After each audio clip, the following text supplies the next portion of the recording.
Look, Bumble knows you're exhausted by dating. All the must not take yourself too seriously and 6'1" since that matters. And what do I even say other than hey? Well, that's why they're introducing an all-new Bumble with exciting features to make compatibility easier, starting the chat better, and dating safer. They've changed, so you don't have to. Download the new Bumble now.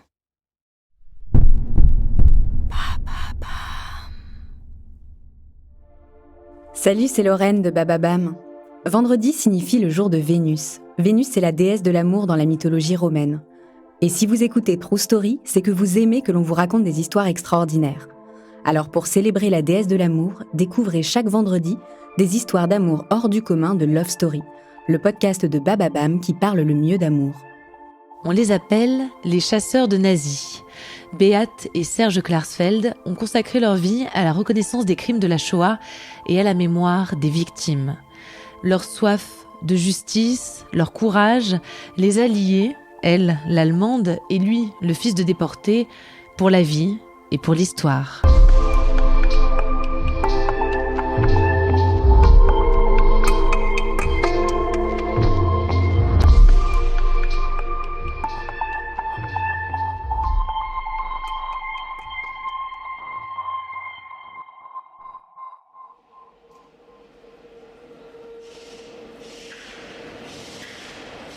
« 11 mai 1960, Paris.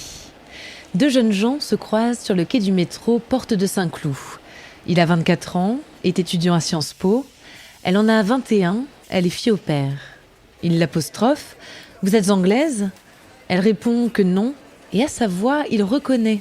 Elle est allemande. Elle est fille au père et apprend la langue de Molière à l'Alliance française. Le jeune homme est taquin, séducteur. Il veut connaître le nom de cette belle Allemande. Elle lui répond du bout des lèvres, intimidée. Elle s'appelle Beat. Arrivé à la station Michel-Ange Molitor, celui qui s'est présenté comme Serge Klarsfeld, la suit dans les escalators. Il veut connaître son numéro de téléphone. Il veut la revoir. Quelques jours plus tard, Beat reçoit un appel et une proposition de rendez-vous. Ils ne se quitteront plus. Pourtant, à l'origine, tout séparait ces deux jeunes gens.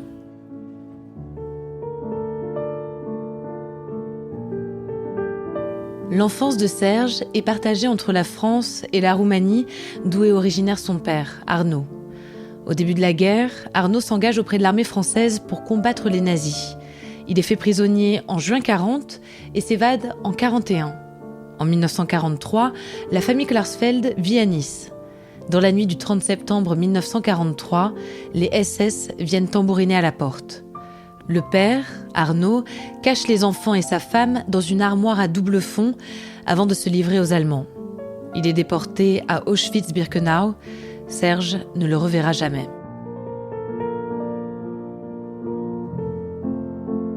Beat est née dans l'autre camp, à Berlin, dans une famille catholique. À sa naissance, Hitler est au pouvoir depuis 6 ans. Son père est mobilisé auprès de la Wehrmacht. Il n'était pas content d'être dans l'armée, ça c'est sûr. Il n'était pas un nazi. Je pense que mes parents ont voté, comme la plupart des Allemands, la majorité allemande pour Hitler, mais enfin, il n'était pas nazi du tout. En 1960, l'Allemagne se reconstruit encore difficilement. Beat n'attend qu'une chose, être majeure, pour partir. Et c'est ce qu'elle fait, direction Paris. Beat et Serge Klarsfeld se marient en 1963. Elle trouve un poste de secrétaire à l'Office franco-allemand. Il décroche plusieurs fois la bourse Zelidja qui lui permet de voyager dans toute l'Europe. Serge et Beat partagent le même esprit d'aventure, un courage naturel et des caractères bien trempés, surtout Beat.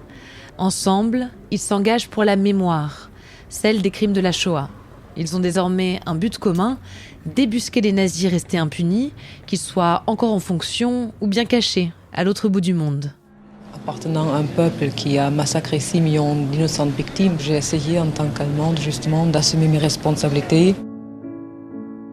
Beat, militante dans l'âme, mène des actions coup de poing. Elle parle fort, elle interpelle les officiers SS devant les caméras. Elle n'a pas peur du scandale. C'est pour elle un moyen d'attirer l'attention sur les injustices. En 1966, 1 an après la naissance de leur premier enfant, Arnaud, Beate signe son plus beau coup d'éclat. Kurt Kissinger vient d'être nommé chancelier. Kissinger, le même qui a pendant longtemps été à la tête de la radio nazie. En plein congrès démocrate chrétien à Berlin, Beate se lève, le gifle et l'insulte. Elle est arrêtée et condamnée à 1 an de prison qu'elle ne fera pas en faisant jouer sa double nationalité française. Mais être chasseur de nazis, ce n'est pas seulement mener des actions médiatiques. Serge et Beate Klarsfeld conduisent des recherches approfondies. Ils écument les archives pour déterminer la culpabilité des anciens dignitaires, pour les débusquer aux 4 coins du monde et pour les faire juger. Serge devient avocat et participe au procès. Beate et Serge Klarsfeld participent aux arrestations et au jugement de Klaus Barbie, de Kurt Lischka, d'Ernest Heinrichson, tous coupables d'arrestation et de déportation de Juifs en France. En parallèle, ils se battent pour la mémoire des victimes. Ils retrouvent les identités des disparus. Ils participent activement à la création de lieux de mémoire. D'une action de justice, on est passé aussi à une action d'histoire, écrire l'histoire de la solution finale, et puis une action de mémoire, c'est-à-dire développer les lieux de mémoire partout, en France, en Pologne, faire en sorte que les enfants des déportés se regroupent et constituent une force, et puis faire en sorte que le rôle de Vichy soit connu en France et qu'on en prenne acte. Moi, je voudrais que encore plus d'enfants puissent prendre connaissance de ce qui s'est passé et puis s'armer d'un esprit critique, de vigilance, et puis du sens de l'engagement, c'est-à-dire de la compréhension que les citoyens peuvent beaucoup individuellement, à condition de se battre pour des valeurs communes. La démocratie, la liberté, c'est pas dans le monde entier qu'elle est pratiquée. En 1995, à l'occasion du 53e anniversaire de la rafle du Veldiv, le président Jacques Chirac reconnaît la responsabilité de l'État français dans la déportation et l'extermination de Juifs pendant la Seconde Guerre mondiale. En 84, 2007 puis 2012, Beate et Serge Klarsfeld reçoivent les honneurs de chevalier, officier puis commandeur de la Légion d'honneur. Ils continuent leur combat contre les injustices et pour la mémoire. Pendant longtemps, ils vivent avec leurs 2 enfants juste au-dessus de la station Porte de Saint-Cloud, comme un clin d'œil au destin qui a fait croiser leur chemin un matin de printemps pour ne plus jamais se séparer. Merci d'avoir écouté cet épisode de Love Story.